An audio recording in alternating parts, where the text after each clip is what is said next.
ابن اسحاق کا بیان ہے کہ ایک دفعہ عراش کا ایک شخص کچھ اونٹ لے کر مکہ آیا۔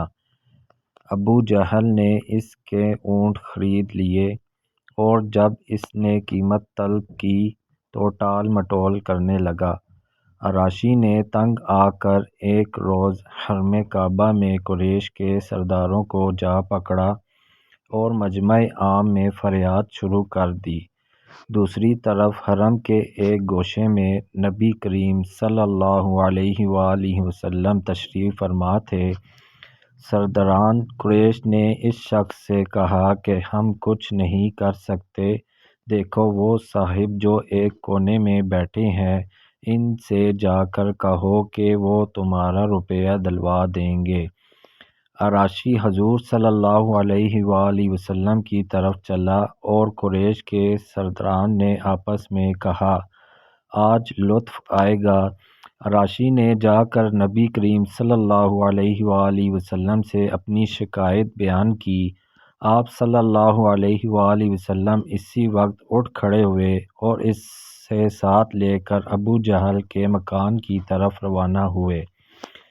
سرداروں نے پیچھے ایک آدمی کو لگا دیا کہ جو کچھ گزرے اس کی خبر لا کر دے۔ حضور صلی اللہ علیہ وآلہ وسلم سیدھے ابو جہل کے دروازے پر پہنچے اور کنڈی کھٹکھٹائی۔ اس نے پوچھا، کون؟ آپ صلی اللہ علیہ وآلہ وسلم نے جواب دیا، محمد صلی اللہ علیہ وآلہ وسلم۔ وہ حیران ہو کر باہر نکل آیا۔ آپ صلی اللہ علیہ وآلہ وسلم نے اس سے کہا، اس شخص کا حق ادا کرے۔ اس نے کوئی چون و چرا نہ کی، سیدھا اندر گیا اور اونٹوں کی قیمت لا کر اس کے ہاتھ میں دے دی۔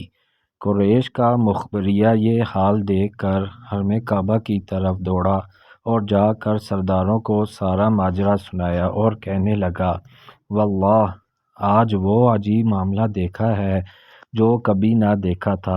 ابو جہل جب نکلا تو محمد صلی اللہ علیہ وآلہ وسلم کو دیکھتے ہی اس کا رنگ افق ہو گیا، اور جب محمد صلی اللہ علیہ وآلہ وسلم نے اس سے کہا کہ اس کا حق ادا کرے تو یہ معلوم ہوتا تھا کہ جیسے اس کے جسم میں جان نہیں ہے۔